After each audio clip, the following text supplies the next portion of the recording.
Harka akkam jirtu wiirtuu miidiyaa irraa oduuwwan galgala kanaa qabanne isiniif dhiyaanne irraa oduu waliin ansittiin ajjeeti.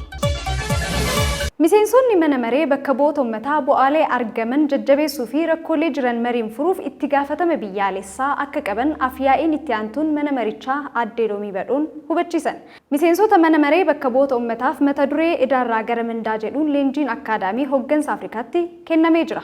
Miseensonni mana marichaa seerota dambiiwwanii fi imaammata gufuu ta'an sakatta'uun hojiilee fooyya'oo hojjechuu fi rakkoolee furuuf bu'aa argamanii fi aangoo mana marichaan gahee isaanirraa eegamu akka bahatanis akeekaniiru.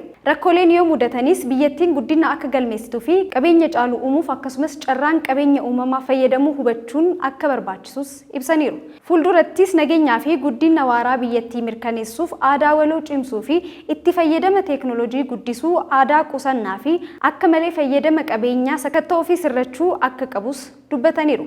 Keessumaa ilaalcha gandummaa fi naannummaa keessaa bahuun obbolummaan waloon dhaabbachuun rakkoo yeroo biyyattii furuun gara baantii ol ka'insatti bahuun murteessaa ta'uu himaniiru. Aadde Loomiin FBCtu gabaase. Walgahiin koree olaanoo ministeera fayyaa gaggeeffamaara.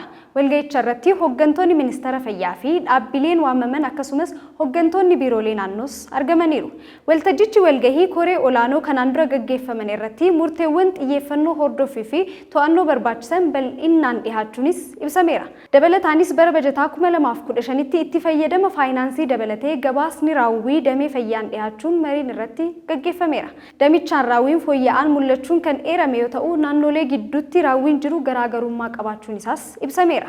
Damee fayyaan karoora guddinaa fi investimentii yeroo giddu galeessaa fi raawwii karoorichaa irratti madda mallaqaa barbaachisu akkasumas damichaan bajata karooraa bara 2016 dhiyaates mariin irratti gaggeeffameera. Haala kanaanis tajaajila dhaabbilee fayyaa ilaalchisuun qorannoon biyyaalessaa Inistituutii Fayyaa Hawaasa Itoophiyaan dhiyaate mariin irratti gaggeeffameera. Onkololeessa 22 hanga 23 bara 2016tti yaa'iin waggaa 25ffaa kan gaggeeffamu ta'uus ibsameera.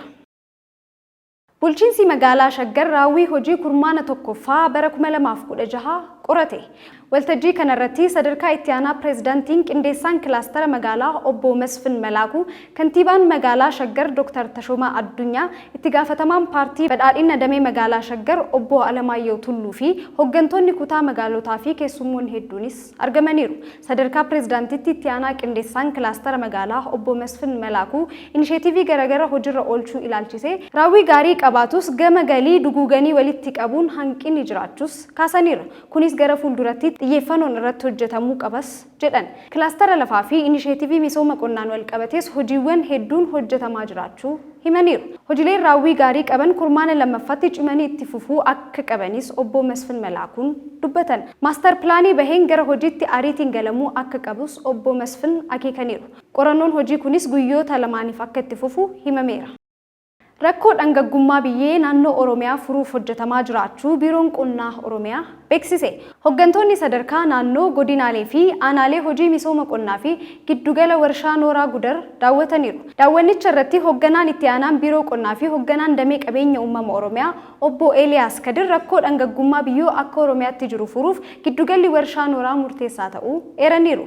Warshaan Nooraa Gudaris erga dhaabbatee waggoota muraasa ta'us dhaabbata hojiilee gaggaarii hojjetaa jiru ta'us kaasaniiru. Mootummaan naannoo Oromiyaa hojii qonnaa fooyyessuuf kutannoon hojjechaa jiraachuu kan eeran obbo Eeliyaas rakkoo dhangaggummaa biyyee akka naannichatti jiru furuuf hojjetamaa jiraachuu dubbataniiru jechuudhaan tajaajilli oduu Itoophiyaa gabaaseera.